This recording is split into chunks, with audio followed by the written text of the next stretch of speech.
Hej, nu skal der bages. Ja, der skal bruges sukker, der skal bruges kokosmel, der skal bruges mel, der skal bruges bagepulver, der skal bruges smør, der skal bruges æg. Og så skal der bruges mørk chokolade og pistachienødder til pynt. Men det der med sukkeret der skal bruges 0,225 kg sukker. Der skal bruges 90.000 mg kokosmel. Der skal bruges 0,0003 ton mel.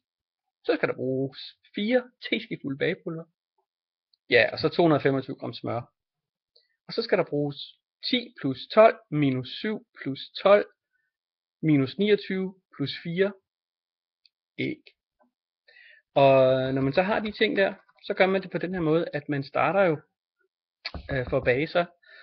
Bland sukker, kokosmel, hvedemel og bagepulver. Rør det smeltede smør og æggene i, og rør til en jævn dej. Fordel dejen i 60 små forme, og bag dem ved 200 grader i cirka 10 minutter. Smør lidt smeltet mørk chokolade på, og drys den med hakket pistachienødder. Ej, det bliver vel godt nok lækkert. God fornøjelse.